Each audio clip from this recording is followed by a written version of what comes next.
이제 우리 코로나도 하나님의 은혜 속에서 아마 명년에는 좀 종식이, 내년 이맘때쯤 되면은 아마 종식이 되리라고 확신합니다.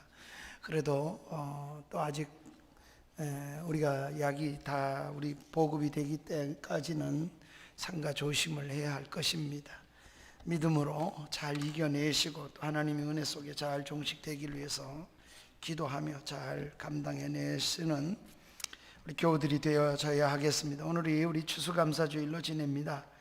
또 우리 어린이집에서는 3세에서부터 7세 영유아를 모집을 합니다. 또 감사한 것은 우리 신규 인증을 받았는데 급식 관리의 우수기관으로 이렇게 선정이 됐고, 또 열린 어린이집으로 이렇게 우리가 늘 그렇게 시에서 선정이 되기를 원했는데, 우리 원장님을 비롯해서 선생님들이 고생을 참 많이 하고 또 어린이집이 이렇게 평가를 좋게 받고 된 것은 너무 감사합니다. 우리 아이들 잘 길러낼 수 있도록 더욱 기도해 주시기를 바랍니다. 또 지난 주간에도 이사를 하고 특별히 우리 이현숙 집사님 아버님께서 하나님의 부르심을 입었는데 이 가정에 위로가 있길 바라고 또 위로해 주시기를 바랍니다. 그리고 나가실 때에 우리 염시열 성도님 가정에서 우리 어린 생명 돌잔치를 하고 이 떡을 좀 이렇게 나눕니다. 여러분 가져가셔서 잘 잡수시고 우리 하음이와 예음이 위해서, 가정을 위해서 기도해 주시기를 간절히 바랍니다. 또 하나님께서 우리 청년부 중에 우리 박성경이라고 하는 청년이 있는데 하나님께서 은혜를 주셔서 우리 종신대학 신학대학원 MDB 과정에 이번에 합격을 했습니다. 면접만 남아있지만 합격됐으리라고 확신합니다.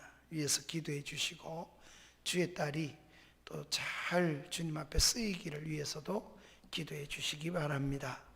제가 목회하면서 여자 우리 청년에게 이렇게 추천서를 써준 거는 아마 처음인 것 같아요.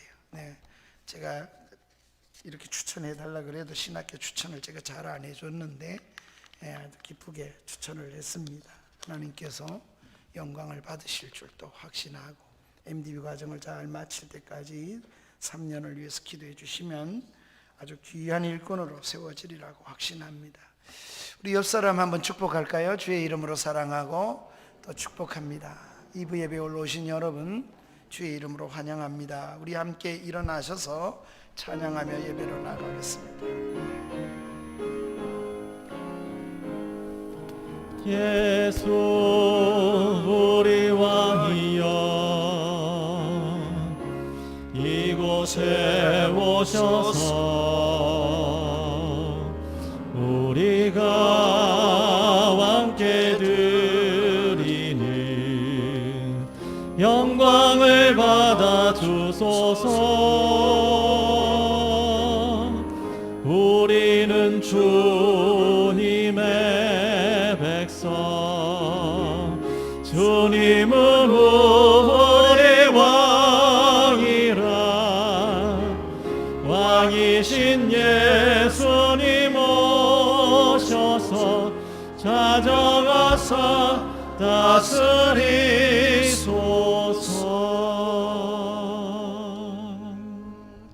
살아계신 우리 하나님 아버지, 크신 은혜와 사랑 감사함을 드립니다. 코로나19 가운데서도 우리 이 한 해를 마무리하는 추수를 하게 하시고 인생의 걸음 속에도 추수기를 바라보며 예배의 장소에 올라온 사랑하는 성도들, 우리가 드려지는 모든 예배를 통하여 하나님께 영광이 되는 귀한 예배가 되게 하옵소서. 성령님 이 시간 이 예배가 신령과 진리로 드려질 수 있도록 인도하여 주옵소서. 우리 마음 전체, 우리 온몸으로 하나님 앞에 예배할 때 예배하는 모든 심령이 하나님의 성령으로, 하나님의 은혜로 충만한 역사가 있게 하옵소서. 의탁하며 예수님 이름으로 기원하옵나이다. 아멘.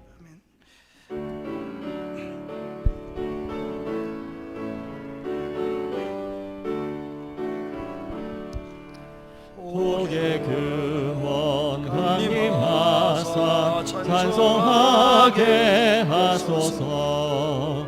한량없이 자비하심 승량할 길 없도다. 천사들의 찬송가를 내게 가르치소서. 구속하신 그 사랑을 항상 찬송합니다. 주의 크신 도움 받아 이때까지 왔으니 이와 같이 천국에도 이루기를 바라네. 하나님의 품을 떠나 죄에 빠진 우리를 예수 구원하시려고 보혈을 주셨네. 주의 귀한 은혜 받고 일생 빚진 자 되네. 주의 은혜 사슬 되사 나를 주께 매소서. 우리 마음은 연약하여 범죄하기 쉬우니 하나님이 받으시고 천국인을 치소서.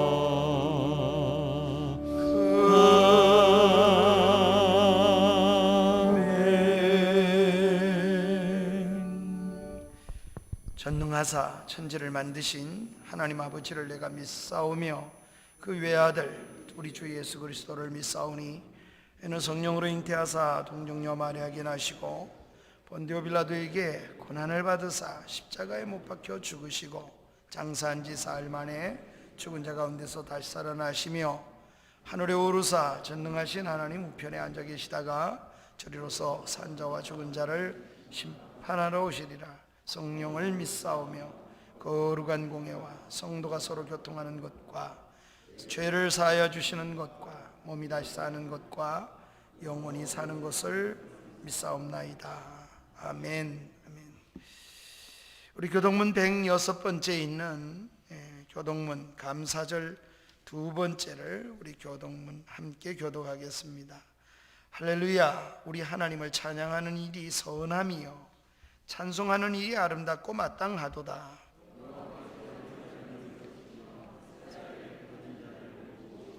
상심한 자들을 고치시며 그들의 상처를 싸매시는도다. 그들을 다 이름대로 부르시는도다. 우리 주는 위대하시며 능력이 많으시며 그의 지혜가 무궁하시도다. 그래서 겸손한 자를 붙드시고 악인들을 땅에 엎드려 때리시는 감사함으로 여호와께 노래하며 수금으로 하나님께 찬양할지어다. 그가 구름으로 하늘을 덮으시며 땅을 위하여 비를 준비하시며 산에 풀이 자라게 하시며 들짐승들과 우는 까마귀 새끼에게 먹을 것을 주시는도다.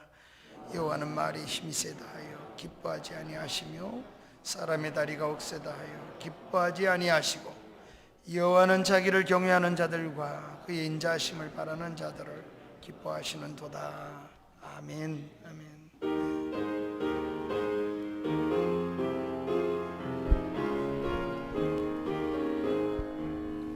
저 밭에 농부 아가씨 뿌려놓은 후 주 크신 능력 내려 잘 길러주셨네. 또 사시사철 따라 햇빛과 단비를 저 밭에 내려주니 그 사랑 한없네. 온갖 귀한 선물 주님이 주신 그 풍성하신 은혜를 다 감사드리 산과 들을 보라 참아름 닿구나. 길가에 고운 꽃도 주님의 솜씨라. 저 공중 나는 새도 다 먹여주시니 그 사랑하는 자녀 돌보지 않으랴. 온갖 귀한 선물 주님이 주신 것, 그 풍성하신 은혜를 다 감사드리세. 짚으려 거둔 곡식 주님의 은혜라. 우리의 몸과 마음 새 힘이 넘치네. 주 은혜 받은 우리 참 감사하면서 이 예물 드리오니 다 받아주소서. 온갖 귀한 선물 주님이 주신 것, 그 풍성하신 은혜를 다 감사드리세.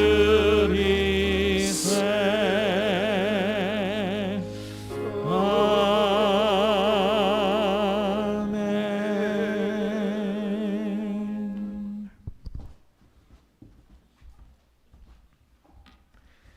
선하시며 그 인자하심이 영원하신 여호와 하나님, 오늘도 주께서 사랑하시는 성도를 여호와의 전에 모이게 하시니 감사합니다. 이 시간 구속해 주신 은혜에 감사하며 하나님께 찬양과 경배를 드립니다. 우리 예배를 기쁘게 받아 주시옵소서. 올 한 해에도 사시사철 햇빛과 단비를 내려주신 자비하신 하나님, 씨 뿌린 때가 엊그제 같은데 어느덧 추수의 계절이 돌아왔습니다. 주의 능력으로 길러주신 오곡백과를 풍성하게 거두게 하시니 감사합니다. 우리에게 고난과 역경은 있었지만 마침내 수고의 열매를 거두게 하셨습니다.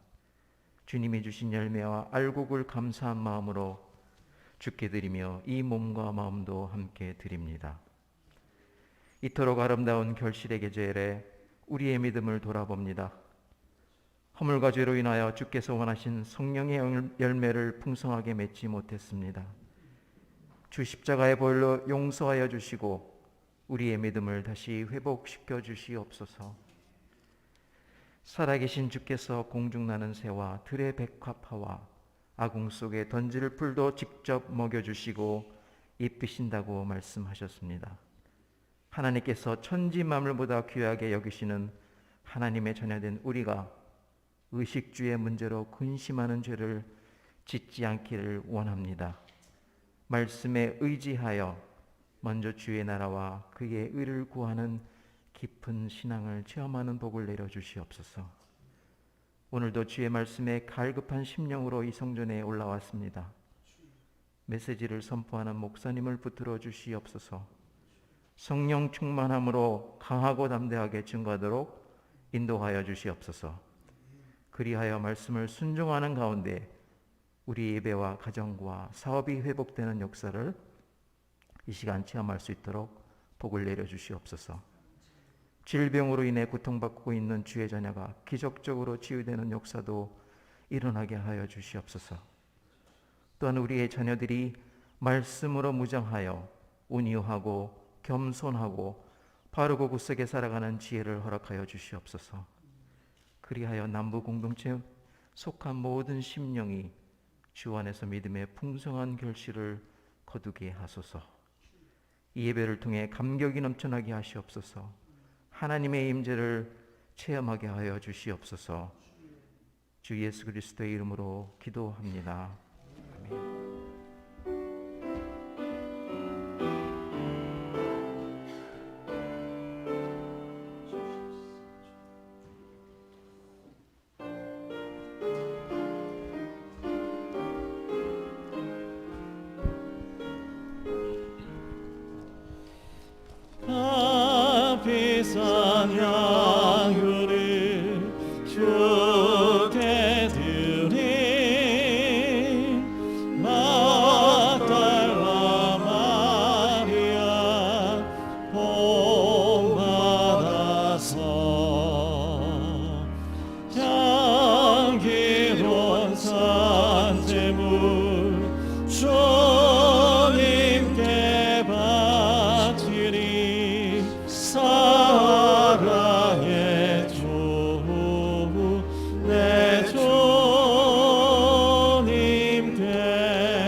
이렇게 우리 새로 등록하신 분이 계십니다. 신서영 자매님 어디 계시죠? 우리 한번 그 자리 잠깐만 네, 저 뒤에 계십니다. 의왕에서 이쪽으로 이사를 오신 것 같아요. 우리 박수로 한번 환영하겠습니다. 네, 끝나고 만나고 가주시면 고맙겠습니다. 우리 한번 기도합니다. 오 하나님 아버지 감사합니다. 주께서 우리의 힘이 되시고 주께서 우리의 모든 것이 되시되 반석도 되시고 요새도 되시고 건지실 자도 되신다 하셨으니 참으로 감사합니다. 하나님, 지난 한 해 동안에도 코로나19로 인하여 우리가 사방이 둘러싸이는 것처럼 참으로 그러한 세월을 보냈지만 여기까지 인도하시고 하나님이 건강으로 지켜주셔서 우리 아버지 앞에 예배할 수 있도록 오늘도 올라왔사오니 주여 우리 가운데 인재하여 주시옵시고 우리가 드리는 모든 헌상과 우리의 시간과 몸으로 드리는 이 예물과 함께 하나님 우리 속에 참으로 진리를 알게 하셔서 자유함을 누리게 하여 주시옵시기를 원합니다. 우리 추수감사주일로 하나님 앞에 예배하는 모든 심령들 인생의 마지막 추수를 할 때에도 하나님 아버지 앞에 복된 참으로 하나님의 은혜를 입게 하시고 잘했다 칭찬 듣는 삶이 될 수 있도록 거둠이 있는 그리고 알곡이 있는 삶을 살아낼 수 있도록 하나님 복을 주시옵소서. 사막에서 방황할 때 거주할 성읍을 찾지 못할 때 줄이고 목말라 광야에서 헤맬 때 그 광야길에 동행하시며 은혜를 베푸셨던 주님, 우리가 힘들고 어려울 때 고통 속에서 주님 부르짖을 때 주님께서 인도하시고 주관해 주시옵소서. 그리고 우리의 남은 생에 하나님이 인도해 주시기 원합니다. 그래서 우리 모두가 모든 환경 속에서 감사하고 주로 인하여 기뻐하고 범사에 감사하며 살아낼 수 있는 복된 성도들 다 되게 하옵소서. 또 이렇게 이사 후에 하나님 아버지 앞에 사랑하는 교회에 등록한 사랑하는 자매가 있습니다. 우리 하나님께서 은혜를 베풀어 주시사 이렇게 주 앞에 등록했사오니 믿음으로 서게 하시고 복된 가정이 되게 하시되 믿음의 아버지 하나님 명문 가정을 이룰 수 있도록 자자손손이 하나님께서 말씀 안에 은혜를 주시고 또 등록 이후에 더 강건한 역사가 있도록 복의 복을 더하여 주시옵소서. 이 모든 말씀을 감사하며 예수님의 이름으로 기도하옵나이다. 아멘. 아멘. 우리 하나님의 말씀은 누가복음 우리 늘 보던 말씀 이어서 봅니다. 누가복음 7장 오늘은 11절부터 17절에 있는 말씀까지 우리 합독해서 함께 읽도록 하겠습니다. 누가복음 7장 11절부터 우리 17절에 있는 말씀입니다. 우리 한 목소리로 함께 읽습니다. 그 후에 예수께서 나인이란 성으로 가실새 제자와 많은 무리가 동행하더니 성문에 가까이 이르셨을 때 사람들이 한 죽은 자를 메고 나오니 이는 한 어머니의 독자요 그의 어머니는 과부라. 그 성에 많은 사람들도 그와 함께 나오거늘 주께서 과부를 보시고 불쌍히 여기사 울지 말라 하시고 가까이 가서 그 관에 손을 대시니 맨 자들이 서는지라. 예수께서 이르시되 청년아 내가 네게 말하노니 일어나라 하시매 죽었던 자가 일어나 앉고 말도 하거늘 예수께서 그를 어머니에게 주시니 모든 사람이 두려워하며 하나님께 영광을 돌려 이르되 큰 선지자가 우리 가운데 일어나셨다 하고 또 하나님께서 자기 백성을 돌보셨다 하더라. 예수께 대한 이 소문이 온 유대와 사방에 두루 퍼지니라. 아멘. 우리 추수감사절을 보내면서 울지 마라 하시는 제목으로 하나님의 말씀을 함께 나누려고 합니다. 울만한 일이 얼마나 많고 또 울지 않으면 안 될 형편이 너무나 많고 코로나19로 인해서만이 아니라 인생은 광야길 같아서 너무나 힘든 시기를 보내지 않습니까? 이런 믿음의 길을 걸어갈 때에 우리가 울만한 일들이 얼마나 많습니까? 그때 주님께서 찾아오셔서 이렇게 말씀하십니다. 오늘 본문에는 울지 마라. 우리도 이런 주님의 음성으로 일어나고 또 우리도 다른 사람을 위로하며 세울 수 있는 그런 은혜가 추수감사절과 함께 곡식이 열매를 맺듯이 인생의 열매를 하나님께 맺어서 우리 어느 날 추수곡식으로 이렇게 우리가 감사절을 지내는 것처럼 하나님 앞에 열매를 올려드리는 그런 생애를 살아가는 저와 여러분이 되기를 주의 이름으로 간절히 축원합니다. 복음서에서는 주님께서 죽은 사람을 살리신 사건이 3번 이렇게 기록되어 있습니다. 오늘 본문에 나오는 이 젊은 청년이 죽었는데 우리 주님께서 장례를 치르러 나가는 그 과정 속에서 살리신 사건이 하나 있습니다. 그리고 누가복음 10장에 내려가 좀 더 지나가면은 회당장 야이로의 딸을 누가복음 10장에서 방금 죽었는데 달리다금 하시고 주님이 소녀의 손을 잡아 일으켜서 살려내십니다. 또 하나의 사건은 요한복음 11장에 보면은 막달라 마리아 그리고 그 오라버니 나사로를 죽은 지 벌써 사흘이 되어서 이제는 아예 무덤에다 묻어 놓았는데 우리 주님이 그 무덤가를 찾아가셔서 문을 여시고 죽은 자에게 명하셔서 나사로를 살려내는 이런 주님의 살려내는 은혜가 3번째 사건이 되겠습니다.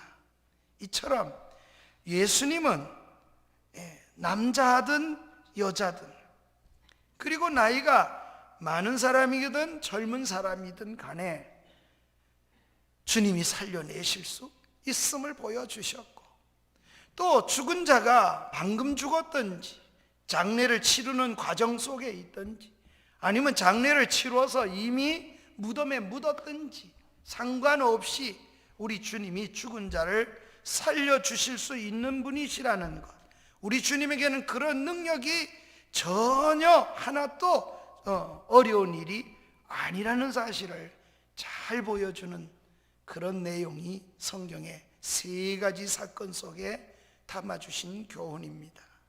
우리에게는 불가능한 일이라 할지라도 주님에게는 너무 쉬운 일입니다. 오늘 본문도 그런 말입니다. 울 수밖에 없고 울어야 되고 울 수밖에 없는 그런 상황과 처지인데, 절망적인 상황인데 주님께서 복으로 바꾸어 주시고 그 사건을 소망의 사건으로 변화시켜 주신다는 이 사실을 이 본문이 우리에게 커다랗게 일깨워주는 교훈이라고 할 수 있습니다. 울지 마라, 이렇게 말씀하시는 주님이, 곁에 오셔서 말씀하시는 주님은 어떤 사람에게 이렇게 하셨습니까? 우리가 먼저 생각할 것은 울고 있는 한 여인을 우리가 생각해 봐야겠습니다. 울어야 할 일이 생긴 사람은 울 수밖에 없잖아요. 본문에 등장하는 그런 내용의 사건은 매우 슬픈 일이 아닐 수가 없습니다. 그 상황이, 그 여건이 얼마나 어려운가를 본문이 우리에게 잘 보여줍니다. 12절입니다. 이렇게 말씀하십니다. 한 어머니의 독자라. 아들이 여럿이 있는 중에 하나가 죽은 것도 아닙니다. 들고 날고 하나밖에 없는 그 아들이 죽었다, 이렇게 말씀합니다. 뿐만 아니라 그 상황을 좀 더 들여다보면 그의 어머니는 남편이 없는 과부라. 홀어머니가 하나밖에 없는 외아들을 키웠던, 의지의 대상이고 사랑의 대상이고 모든 것에 참으로 희망이었을 것입니다. 그런 과부의 하나밖에 없는 아들이 지금 죽은 겁니다. 절망적입니다. 다시 자식을 볼 수도 없습니다. 하나뿐인 희망이 사라진 것입니다. 여러분, 이런 상황이면 울어야지요. 네. 또 울 수밖에 없잖아요. 그런 당사자가 아니라 할지라도 우리가 이런 소식을 듣든지 이런 광경을 보면 우리도 가슴이 먹먹하잖아요. 보는 상대방도 가슴을 같이 치면서 함께 울 수밖에 없는 일이 아니겠습니까? 사람이 너무 슬프면 같이 울어주는 것이 위로가 될 때 있지 않아요? 제가 잘 아는 우리 주문진 중앙교회에 계시던 목사님이 하나밖에 없는 아들을 정말 키우려고 애를 써 잘 키웠습니다. 연세대를 졸업 맞고 좋은 직장에 들어가서 결혼을 시켰습니다. 결혼한 후 새 생명을 얻었어요. 그래서 손녀를 봤습니다.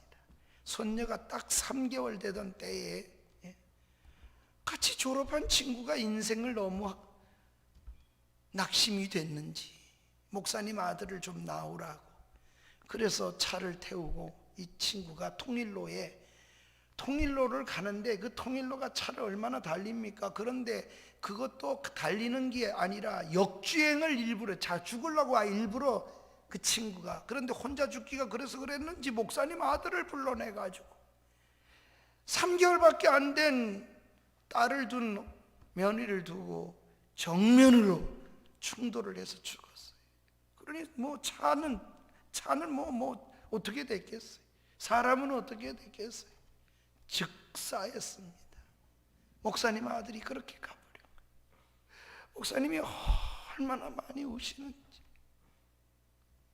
그것 때문에 우울증이 다 올 정도로, 목사님인데도 우리가 생각할 때 하늘나라를 바라보고 위로를 받으세요, 그런 말을 목사님이 신방가 안 했겠습니까? 그런데 자기한테 와서 그런 말을 하는 것이 하나도 위로가 안 되더라는 거예요. 오로지 한 분이 위로가 된 분이 있대요. 목사님 너무 슬퍼서 울고 있는데 동창 목사님이 와가지고 아무 말도 안 하고 어깨만 툭툭 치면서 엉엉 울었대. 그 목사님, 그 친구 목사님한테 아무 말도 안 하고 그냥 어깨나 두드리고 울다가 그 목사님이 갔대. 그런데 박 목사, 내게 최고의 위로가 된 목사님은 그 목사예요. 아무 말도 안 했는데 나랑 같이 울고 간 목사가 너무 위로를 줬다. 너무 숨이 막힐 만큼, 가슴이 먹먹할 만큼 우리는 어려운 일, 슬픈 일을 만날 수도 인생 걸어가는 길에 왜 없습니까? 절망이요, 낙심될 만한 일 있잖아요. 주님께서 이런 일을 겪고 장례를 치르러 나가는 그 여인에게 13절에서 이렇게 말하는 겁니다. 울지 마라. 주님은 이 여인에게 울지를 마라 그럽니다. 어떻게 울지 않을 수가 있겠습니까? 주님은 지금 죽은 시신을 보면 울어야겠지만 그 절망을 뛰어넘을 뭔가를 기대하게 하기 위해서 주님이 그렇게 말씀을 하시는 겁니다. 우리는 그저 울어주는 거 외에 아무것도 할 수 있는 게 뭐 있겠습니까? 그러나 주님은 그거 기대 이상에 주실 수 있는 분입니다. 지금 슬픔과 절망이 끝이 아니기 때문에 주님은 울지 말라고 말씀하시는 겁니다. 그러니 울다가 울지 말라 하시는 주님이 그 눈물을 그치게 하실 수 있는 능력이 주님에게는 있어요. 죽음의 저편에 넘어설 수 있는 능력이 주님에게 있기 때문에 주님만이 이렇게 말씀하실 수가 있습니다. 울지 마라. 믿음은 어떤 경우에도 눈물을 흘리고 슬퍼만 하게 하지 않습니다. 울고 통곡할 상황에서도 우리의 눈을 열게 합니다. 그게 믿음이에요. 주님은 이 여인에게 지금 그 슬픔 속에서 아들아 죽었다는 그 외로움 속에서 오로지 거기에 매여 있을 때 그의 눈을, 그의 귀를 주께로 향하도록 울지 마라 하시면서 주님을 바라보도록 주님이 그렇게 만드신 겁니다. 그래서 주님을 바라보도록, 지금은 슬프지만 그 슬픔을 넘어설 수 있게 하시는 주님을 바라보도록, 그렇게 주님을 믿을 수 있도록 주님이 그렇게 하신 말씀이 지금 울지 마라, 이런 말씀입니다. 우리도 장례를 치르면서 우리 크리스찬들은 울면서도 울지 않습니다. 죽음 앞에서도 우리는 영생을 바라보기 때문에 그렇습니다. 불쌍하다고 우는 것이 아니고 영원한 생명을 얻고 천국에 들어간다는 것을 바라보면서 위로와 소망을 찾으면서 우는 울음이기 때문에 그렇습니다. 그렇지만 그래도 슬픔은 어떻게 합니까? 저도 그래요. 울지 마라 말 안 합니다. 그냥 슬픈 대로 그냥 놔두십시오. 그래. 네. 장례식장 가서 우는 걸 울지 말라고 자꾸 그런 분이 있어요. 그러지 마세요. 울고 싶을 때 울어야지요. 그러나 계속 울기만은 하지 마십시오. 눈물을 닦고 이제는 새로운 것을 보십시오. 소망이 없는 자처럼 그렇게 울지는 마십시다. 계속해서 그렇게 사는 것이 믿음이 아니기 때문에 주의 사도는 초대교회의 사자의 밥이 되고 있는 재산 다 뺏기고 예수 믿는 일 하나 때문에 그 고통과 어려움을 당하고 수없이 죽어나가는 그 죽음 앞에서 사도가 데살로니가전서 4장 13절에 보면 이렇게 권면을 합니다. 자는 자들, 죽은 자들에 관해서 소망 없는 자와 같이 여러분 눈물을 흘리고 소망 없는 자 같이 낙심하지 마십시오. 너희가 알지 못하는 것 알기를 원한다. 그게 뭡니까? 한번 따라하세요. 소망이 없는 자 같이 슬퍼하지 마라. 이 말을 역으로 역순으로 말씀하면 우리에겐 뭐가 있다고요? 소망이 있다는 거예요. 그러니 내 영원한 소망을 바라보는 사람이 울음을 참으로 그칠 수가 있겠죠. 우리 모두가 눈물을 흘릴 수 있는 상황이 있더라도 그것으로 끝나는, 울기만 하는 것으로 끝나는 삶이 되지 말고 눈물을 닦고 그 너머를 볼 수 있는 주님을 만나는 역사가 있어지기를 주의 이름으로 간절히 축원합니다. 이렇게 눈물 흘리는 자에게 주님이 하실 일이 있겠습니다. 그래서 우리 주님은 이렇게 주님을 바라보게 하시고는 두 번째로는 웃게 하시는 주님이시기 때문에 그렇습니다. 울지 말라 하시는 예수님, 그 주님이 어떻게 하십니까? 14절과 15절에 보면 우리 주님이 관에 손을 대고 그 청년을 어떻게 합니까? 울지 말라고 하신 후에 결국 그 청년을 명하여서 살려내십니다. 일으켰었습니다. 그럴 능력이 우리에게는 없지만 주님에게는 있기 때문입니다. 울지 말라고만 말만 그렇게 하신 것이 아닙니다. 그렇게 말씀하신 주님은 정말 눈물이 기쁨이 되도록 하셨습니다. 울기보다, 한번 따라합시다. 울기보다 주님이 하실 일을 기대하자. 울면서도 울지 말라 하시는 주님의 말씀이 들려질 때 우리는 그 말씀을 듣는 순간에 우는 것보다 넘어서게 하셔서 하실 일이 계시는 주님의 기대치를 바라보는 것, 그게 믿음이기 때문에 그렇습니다. 눈물이 웃음으로 바뀌는 순간입니다. 주님의 말씀을 듣고 주님을 바라보며 우리의 눈물을 닦으십시오.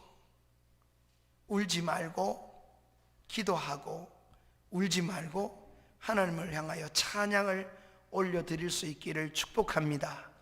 주님이 나를 바라보라는 거예요.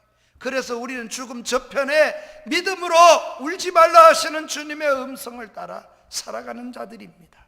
성경에 보면 그런 믿음의 걸음 뒤에는 반드시 소망의 주님이 역사하심이 있어요. 예컨대 여러분 다윗을 한번 생각해 보십시오. 다윗이 밧세바와 범죄에서 잘못되었지요. 하나님께서 새 생명이 밧세바에게 잉태가 됐습니다. 그런데 병이 들었어요. 그 새 생명이 죄로 말미암아 잉태된 아이가 병이 들은 거예요. 다윗이 들어가서 금식을 합니다. 무릎을 꿇고 하나님께 자비를 구합니다. 살려달라고. 정말 눈물로 기도했습니다. 그런데 일주일 동안 엎드려서 다윗이 그 일 때문에 먹지도 않고 마시지도 않았어요. 그런데 그 아이가 기도를 했는데도 일주일 만에 죽은 겁니다. 신하들이 병들었는데도 저렇게 굶는 왕이고 하나님 앞에 금식과 단식까지 하면서 울고 하나님께 기도하고 있는데 죽었다는 소식을 가서 임금이 죽었습니다 이렇게 막 말할 수 있겠습니까? 그는 안 알릴 수가 없었을 거예요. 아마 어쩌면 조용히 가서,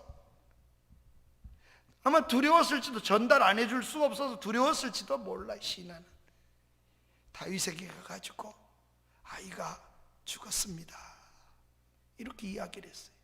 그랬더니 열왕기상하에 보면 어떻게 다윗이 행동합니까? 죽었다는 이야기를 듣자마자 일어나서 몸을 씻고 금식을 그쳤습니다. 음식을 먹기 시작했고, 그리고 그는 하나님을 찬양합니다. 아무리 봐도 신하가 이상해. 아니, 병들었을 때는 금식하고 단식하고 눈물 흘리고 그렇게 슬퍼하시던 왕이 죽었는데 오히려 먹고, 오히려 옷 갈아입고 몸 씻고. 그래서 왕에게 묻습니다. 왕이요, 어떻게 이럴 수가 있습니까? 이렇게 물은 겁니다. 그때 다윗이 하는 말이, 내가 어떻게 다시 살릴 수가 있겠느냐? 내가 그에게 갈 수 있으려니와 그는 내게로 다시 올 수 없느니라. 그는 하나님이 하시는 일을 알았어요. 그래서 내가 긍휼을 베풀어 주시기를 기도했고, 그러나 이제는 오히려 하나님이 하셨으니 내가 기뻐 찬양한다는 겁니다. 그리고 주님을 바라보고 그가 일어나 먹고 마시고 하나님 앞에 그러했어요. 사랑하는 여러분, 이런 다윗에게 새 생명을 주셨어요. 죽은 아이의 슬픔을 넘어 소망의 기대를 주셨는데 그 아이가 밧세바를 통하여 이 땅에 온 솔로몬입니다.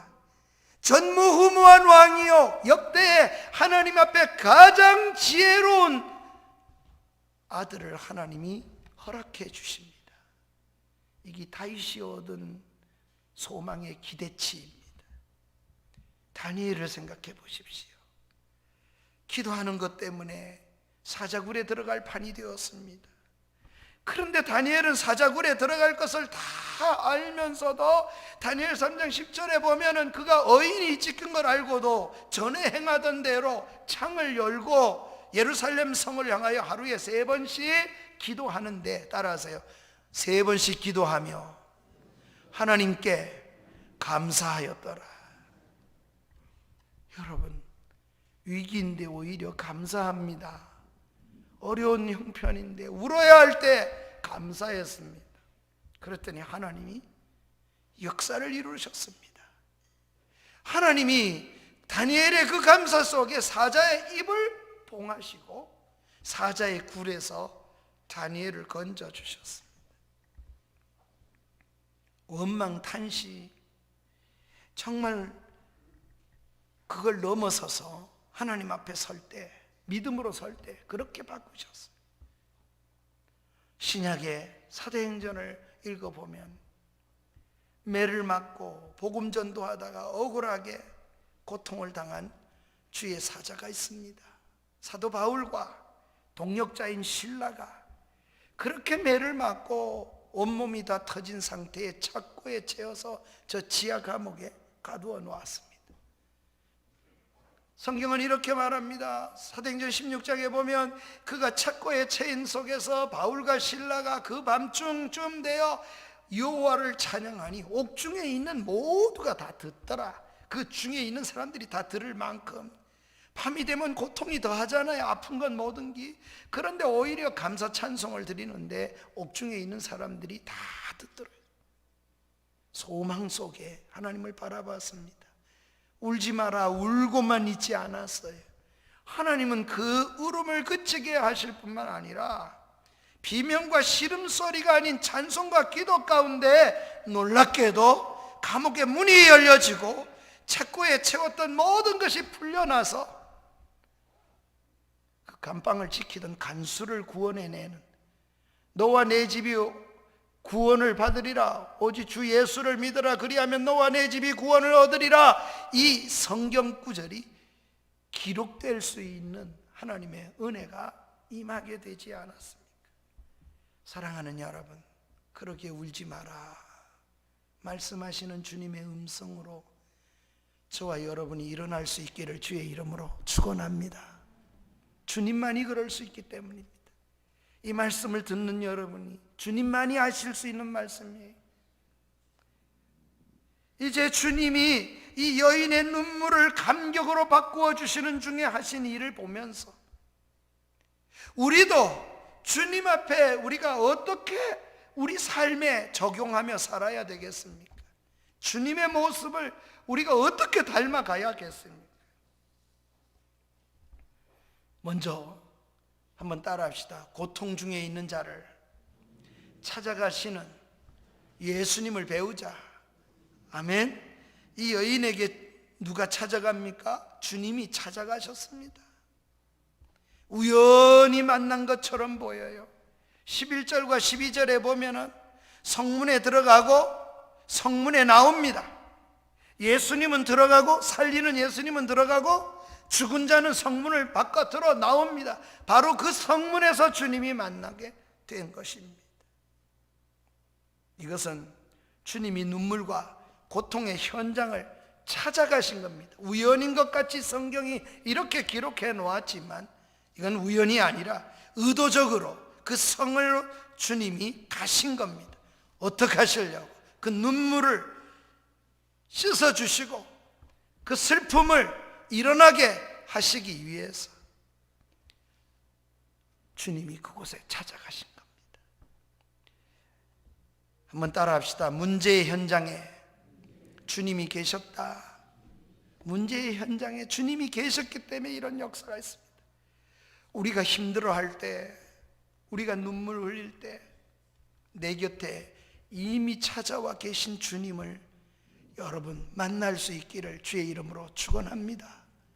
세상 끝날까지 내가 너와 항상 함께 있으리라. 내 혼자 울고 또 울고 슬퍼서 우는데 주님이 내 곁에 계심을, 찾아와 계시고 곁에 계신 주님을 만나십시오. 울지 마라 하시는 주님의 음성을 듣고 곁에 계신 주님에게 눈을 두시는 역사가 일어나길 바랍니다. 그러면 삽니다. 우리도 적극적으로, 그러게 우리도 적극적으로 주님을 닮아서 눈물의 현장을 찾아가야 합니다.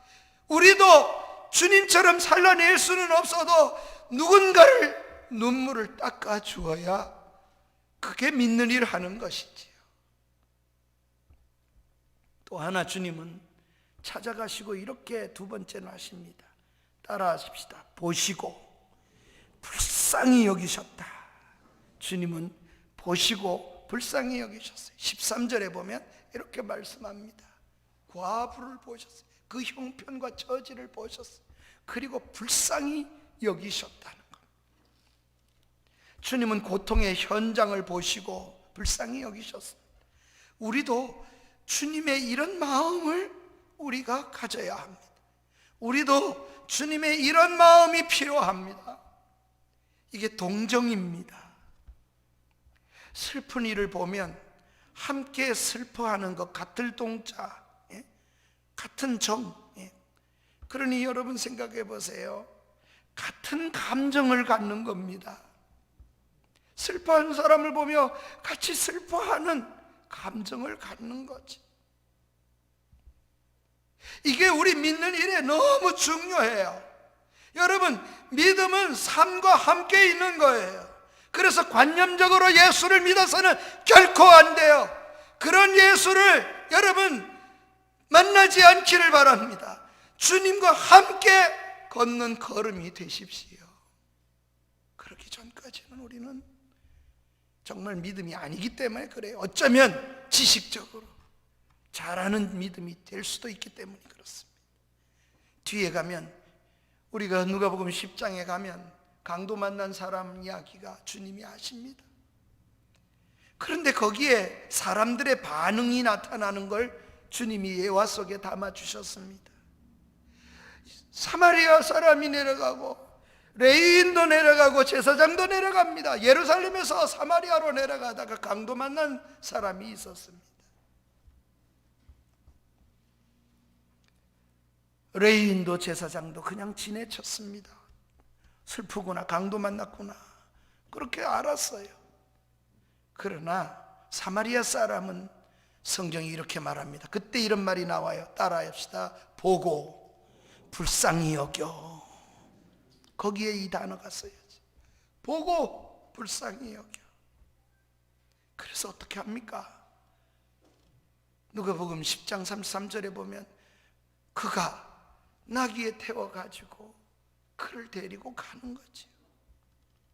불쌍히 여기는 마음이, 동정심이 그를 움직이게 만든 겁니다. 못된 마음은 동정도 없고, 못된 마음은 불쌍한 사람을 보거나 누군가가 고통을 보면서도 함께 울지 못합니다. 못된 심령이 그렇게, 죄된 심령이 그렇게 만들어 놓는 겁니다. 더 나아가서 더 못된 마음은 누군가를 힘들게 만들어 놓고 무슨 일을 하는 일도 회방하고 방해해 놓고, 그렇게 못된 일이 그렇게 되어가면 그걸 즐기는 사람이 있습니다. 믿음의 근처에도 가지 못한 심령입니다. 믿음의 모습이 무엇인지도, 믿음이 뭔지도 아직 잘 모르는, 아주 오래 믿었지만 초보자입니다. 믿음은 그렇지 않습니다. 그래서 우린 그런 노래를 부를 수가 없어요. 나를 버리고 가시는 님은 얼마 못 가요? 4km도 못 가서 발병 난다. 믿는 일 아니에요. 목사 버리고 어떻게 하더니 내가 그럴 줄 알았다. 목사님도 믿음이 아니에요. 그렇게 말하면 믿음이 아닙니다. 그 자체가 믿음이 아니라. 우리는 날 버리고 가더라도 10리 아니라 20리 더 가도록, 더 잘 되도록. 날 버리고 갔는데 더 좋은 사람 만나서, 더 좋은 나보다 나 같은 놈 만나지 말고 더 좋은 여자 만나서, 더 좋은 남편 만나서 님이라면 잘 살았으면 좋겠다. 거기에 믿음이 머무는 줄 믿으시기 바랍니다. 그래야 돼요. 내가 죽은 다음에 장가가지 마요. 장가만 가봐라. 내가 귀신이 돼가지고 와가지고 내가 가만두나 봐라. 네. 이건 제 말이 아니고 우리 안중 영주교회에 계시던 우리 목사님이 너무 개척하고 얼마나 믿음 좋은지, 두뇌 중에 아주 여자 집사님은 목사님을 너무너무 잘 섬기고 교회도 안 빠지고 헌금도 잘하고, 그래서 믿음이 좋은 줄 알았는데 그런데 이 여자 집사님 병이 걸려서 죽게 됐대요. 신방을 갔는데 남편이 옆에서 울고 있는데, 그런데 한마디 그래도 집사님 뭔가 남기고 남편을 빌고 가라 그러니까 여자 집사님이 한다는 말이 내가 죽거들랑 장가가지 말라고. 가기만 하면 내가 귀신이 돼가지고 와서라도 내가 가만 안 두겠다고. 그래, 그 목사님이 나중에 그 소리를 듣고 와서 박목사 믿음이 어디 있는지 잘 모르겠어. 그렇게 잘 믿는 줄 알았더니. 사랑하는 여러분, 그러게 우리는 불쌍한 사람을 보거나 누군가의 고통을 보면서 함께 울지는 못할지언정 못된 마음으로 살아서는 안 됩니다. 그건 믿음의 걸음이 아니기 때문에 그렇습니다. 우리 주님은 어떻게 하십니까? 그저 보고 슬퍼하고 동정만 하셨습니까? 아닙니다. 이제 우리가 세 번째 살펴볼 말씀은 관에 손을 대시는 예수님을 생각해 보십시다. 예수님은 보시고 슬퍼하시고 가까이 가셨습니다. 시신에 담긴 관에다가 손을 대셨습니다. 14절입니다. 우리 14절을 같이 읽겠습니다. 시작. 가까이 가서 그 관에 손을 대시니 맨 자들이 서는지라. 예수께서 이르시되 청년아 내가 네게 말하노니 일어나라 하시매 동정으로 끝나지 않았습니다. 손을 움직이십니다. 행동을 하셨습니다. 진정으로 불쌍히 여기는 마음이 있으면 몸을 움직이게 되게 돼 있습니다. 우리가 손을 움직여서 누군가를 위로하고 우리가 손을 움직여서 누군가의 힘을 북돋아 주어야만 합니다. 그래야 믿음입니다. 우리가 사는 이 세상에는요, 눈물의 현장이 너무나 많습니다. 정말 많습니다. 이 추수감사절 때 우리 한번 생각해 보세요. 저 유럽 쪽에는 지금 아주 이 코로나19 때문에도 골머리를 앓고 있어요. 그게 뭐냐? 난민들입니다. 왜 이렇게 난민이 많이 생기냐? 시리아서부터 내전이 많으니까 고향을 버리고 살던 데 다 내버리고 살겠다고 그래서 떠난 사람들입니다. 그런데 이 사람들이 코로나가 왔으니까 이게 언택트가 돼야 되고 안 만나야 되고, 지금 이 코로나19 시대에는 우리 대통령이 뭉치면 뭐 이승만 대통령이 했다고 우리 그거 배우면서 늘 뭉쳐야 산다, 뭉치면 살고 흩어지면 죽는다 이것만 알았는데 코로나19는요 이게 거꾸로 사는 시대를 경험해 보는 겁니다. 뭉치면 죽습니다. 흩어지면 산다. 이걸 지금 배우는 시대예요. 여러분 생각해 보세요. 그런데 어떻게 흩어질 수도 없는 그 난민들 부대끼며 어떻게 해요? 그 가운데서 오늘도 살아가는 수많은 눈물의 난민들이 얼마나 많다는 사실을 잊어서는 안 됩니다. 우리가 얼마나 평온하고 얼마나 우리가 참으로 이런 코로나19 시대에도 복된 삶을 살고 있는가 말입니다. 긴장과 고통이 계속되는 세상이 아닙니까? 광야이 아닙니까? 하루에 1.25달러, 그러니까 1달러 반 말입니다. 그게 하루에 생활비로 사는 사람이 몇 명인지 아십니까? 여러분 인터넷에 한번 다음이든지 네이버에 쳐보세요. 우리나라 돈으로 약 한 1,500원 내지 1,600원 정도 되는 거예요. 그 1,600원이 그게 하루 살아가는 돈이요. 그 1,600원 가지고 여러분 세끼를 어떻게 해결할게요?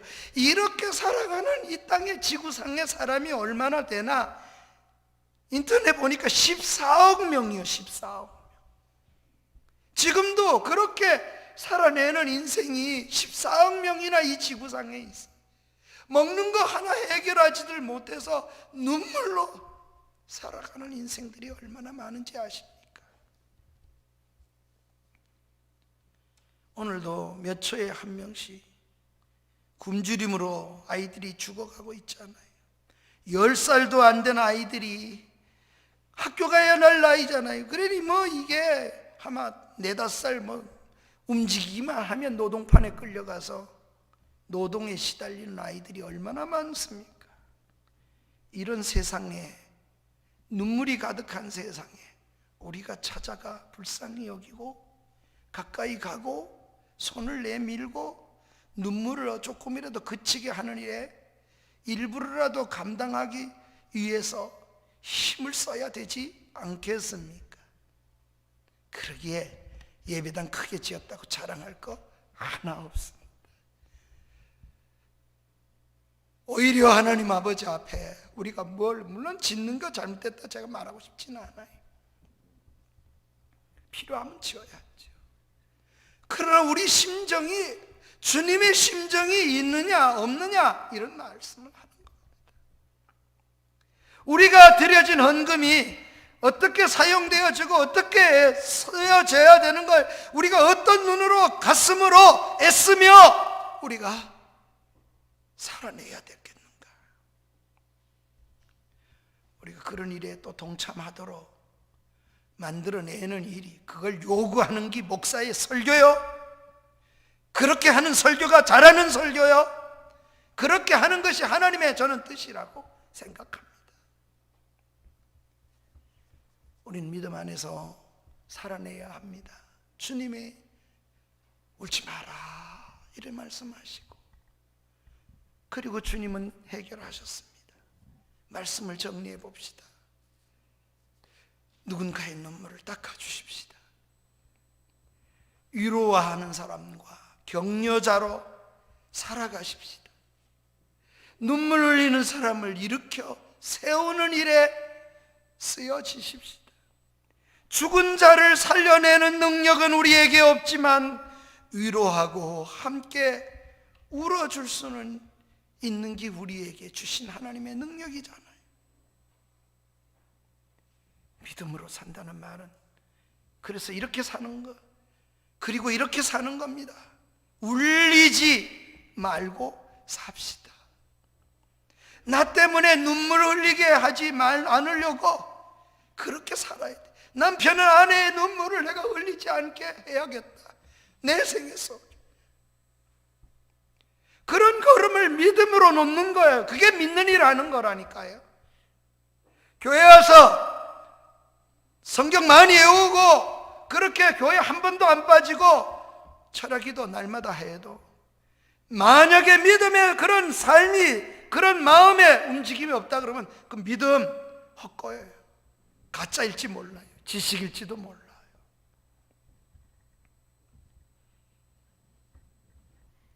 죽이지 맙시다. 죽이고 기뻐하면 정말 불행한 사람입니다. 사람을 죽여야 죽이는 것이 아닙니다. 거짓말로 사람 죽이고 사람의 관계를 파괴시키고 신앙생활 하는데도 말로 상처 주고 그리고 깎아내리고 이 입으로 죽이는 일들을 얼마나 많이 합니까? 그런 일 하는 일에 너무 주저없이 하는 일 하지 마십시다. 일어서게 해야 합니다. 그리고 살려내는 일에 쓰여져야 합니다. 그렇게 쓰여지도록 내 생애를 복을 주시고 내 입에 파수꾼을 세워주시고 내 손이 나갈 수 있게 하시고 걸음이 되게 해 주시옵소서. 그래서 주저앉히지 마십시오. 일어서게 해야 하는 겁니다. 그렇게 할 때 역사가 어떤 일이 벌어집니까? 예수님 주변에 나를 바라보며 울지 마라, 그리고 살려내시는 그 사건을 통해서 많은 사람이 지켜보고 영광을 돌리는 겁니다. 이 사건을 상당히 많은 사람이 보았다. 누가는 지금 그렇게 기록을 해놓습니다. 이 사건의 목격자들을 그래서 등장시키는 거예요. 어디에? 이렇게 11절과 12절에 그렇게 말하잖아요. 제자의 무리수가 많이 동행하자 또 많은 무리가, 그 성에 많은 사람들이 다 함께 하나님께 영광을 돌리는 일, 그런 일을 행했습니다. 16절에 보면은 뭐라 그럽니까? 모든 사람이 이 경건한 두려움이, 하나님에 대한 경외의 두려움이, 거기에 임재하신 하나님 때문에 생기는 두려움이 거기에 생겼어요. 그래서 모두가 다 하나님께 영광을 돌리면서 큰 선지자가 우리 한가운데 일어났다. 하나님이 자기 백성을 돌보았다. 하나님께 영광을 돌리는 그런 터져나오는 찬양, 터져나와서 하나님께 올려드리는 그 영광, 하나님이 그 영광을 받으시는 거잖아요. 화려하고 거대한 예배당 세워서 영광이 돌아갔다 그런 말 없습니다. 멋진 이벤트를 많이 해가지고 예배를 드려서 그 이벤트 때문에 하나님이 영광 받으셨단 말 없습니다. 그렇게 돌아가는 게 아니에요. 초라하고 작은 예배당에 소박한 예배를 드리더라도, 몇 사람이 엎드려서 하나님 앞에 예배할지라도 고통과 눈물의 현장에 함께 울어주고 함께 격려하고 그리고 치유하고, 그렇게 하나님 아버지 앞에 착한 삶을 통하 하나님께 영광이 되는 그런 사람, 그런 장소, 그런 공동체에 하나님이 거기서 영광을 받으시는 겁니다. 거기에 하나님의 두려움이, 경외하심이 일어나는 겁니다. 그러게 우리 모두가 누구를 이겨서 영광을 돌리려고 그런 생각은 아예 하지 마십시오. 남을 짓밟아서 영광 돌린다고도 생각하지 마십시오. 이길 수 있음에도 다 이길 수 있어요.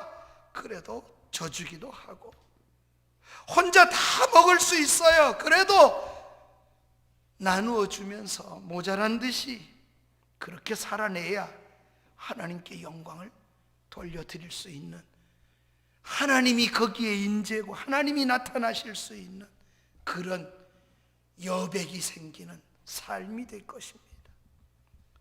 어떤 절망 속에서도, 상황 속에서도 믿음의 눈을 열어 울지 않을 뿐만 아니라 이 세상에 우는 자의 눈물을 닦아주고, 지친 이웃이 어깨를 정말 기댈 수 있도록 어깨를 부추겨주면서 하나님께 영광을 돌리는 그런 걸음을 살아내는 것이 우리가 살아내야 될 믿음의 걸음입니다.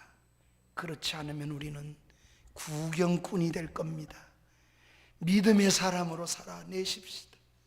구경꾼이 아닌 하나님께 영광을 돌리는 사람으로 우리 생애를 살아가십시다. 그리고 하나님을, 임재를 날마다 체험하며 하나님이 여기 살아 계시구나, 그렇게 증거하는 그런 삶이 되십시다. 저 목사를 보니 하나님이 계시는구나, 그렇게 살아냅시다. 집사님을 보니, 장로님을 보니 하나님 앞에 울지 말고 내다봐야 되겠구나.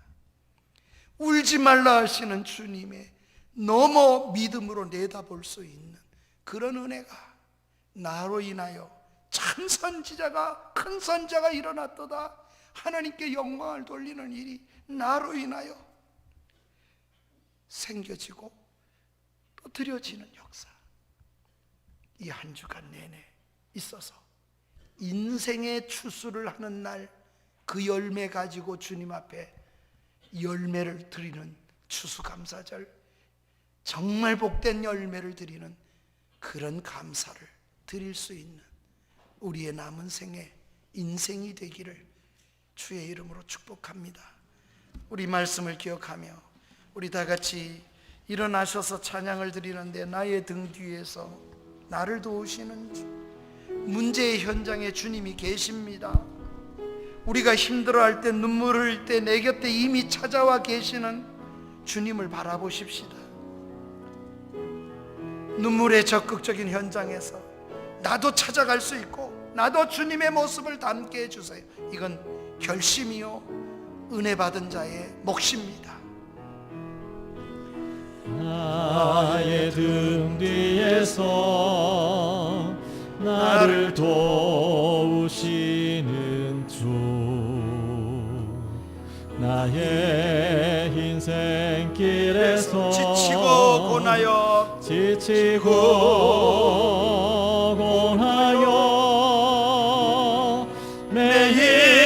매일처럼 주저앉고 싶을 때 나를 밀어주시네. 일어나 걸으라, 일어나 걸어라. 내가 새 힘을 주겠다. 새 힘을 주리니. 일어나 걸으라. 예수님 말씀하십니다. 내가 너를 돕겠다. 형편을 우리가 어떻게 할 수 없어도 형편 넘어, 환경 넘어 계신 주님을 바라봐야 합니다. 나의 등 뒤에서 나를 도우시는 주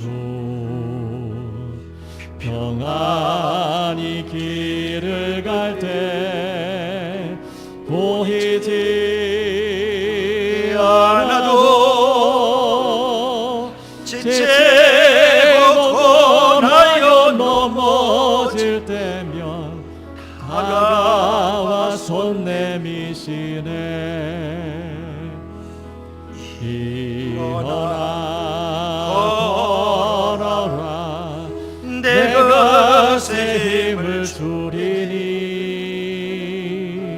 일어나 너 걸어라 내 너를 도우리. 조금 빠르게 부릅니다. 나의 등 뒤에서 나의 등 뒤에서 나를 도우시는 주. 때때로 뒤돌아보면 때때로 뒤돌아보며 여전히 계신 주. 잔잔한 미소로 바라보시며 나를 재촉하시네. 일어나 걸어라 내 갓에 힘을 주리니.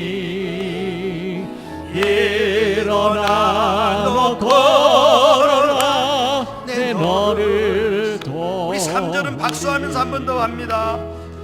나의 등 뒤에서 나를 도우시는 주. 때때로 뒤돌아보면 여전히 보시고 여전히 계신 주. 잔잔한 미소로 바라보시며 나를 재촉하시네. 아멘. 일어나 걸어라 내 갓에 힘을 주리니. 일어나 너 걸어라 내 너를 도우리. 이 시간 우리 다짐의 기도를, 결심의 기도를 1~2분 동안 합니다. 문제의 현장에 계신 주님을 바라봅시다. 내 형편이 눈물이요, 울지 않고는 견딜 수 없는 처지. 우십시오. 울 수밖에 없는데 어떡하겠습니까? 그러나 내내 울기만 하지 마십시오.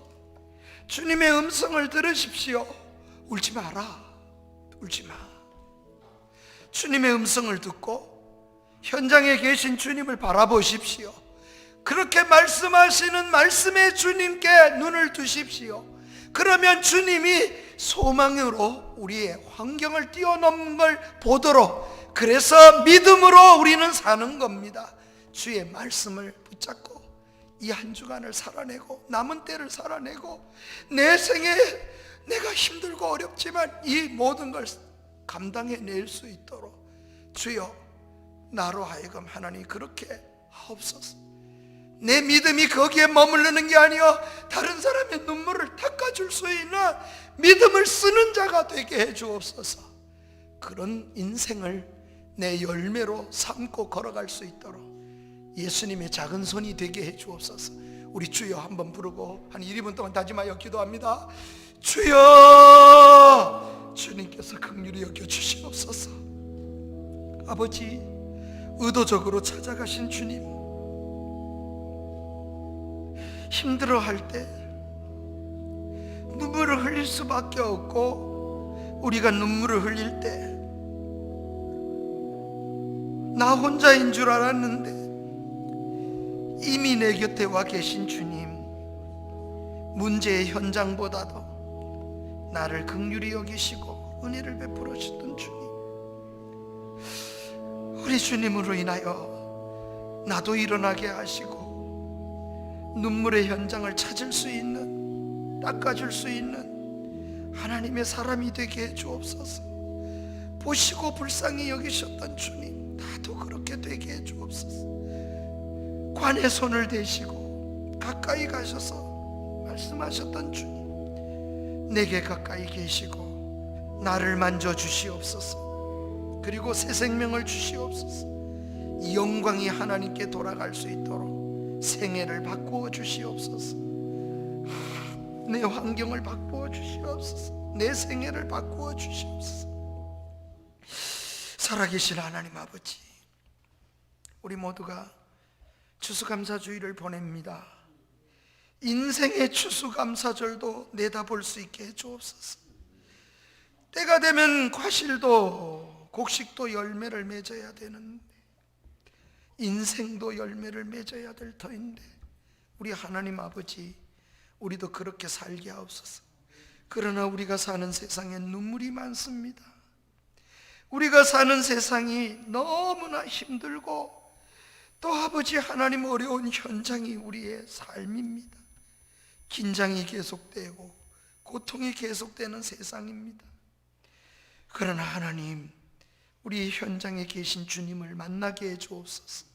그 주님을 만나고 나도 이 현장을 넘어 볼 수 있는 눈을, 이 과부가 보았던 눈을 우리도 갖게 하시고, 과부가 누렸던 이 희망을 우리도 가지게 하여 주시옵시고, 우리가 이 코로나19 상황에서도 믿음으로 이겨낼 수 있는 은혜가 있도록 성도의 가정과 심령을 붙잡아 주시옵소서. 내 눈물도 주님이 닦아주시고, 나도 주님의 작은 손이 되어 다른 사람의 눈물을 닦아주는 믿음의 사람이 되게 해 주옵소서. 누군가를 힘들게 하고 회방하고 그리고 그것을 만족해 하는 그런 인생으로 끝나지 않게 하여 주시옵소서.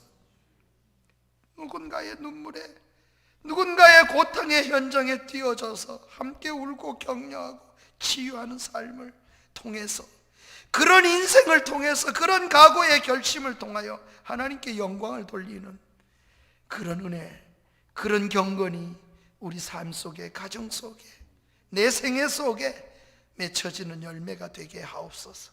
예수님 이름으로 기도합니다. 아멘. 지금은 우리 주 예수 그리스도의 은혜와 하나님 아버지의 무한하신 사랑하심과 성령님의 교통하심이, 돌아가며 결심하는 심령들 머리머리 위에, 이 교회 위에 이제로부터 영원토록 함께 계실지어다. 아멘. 주시옵소서.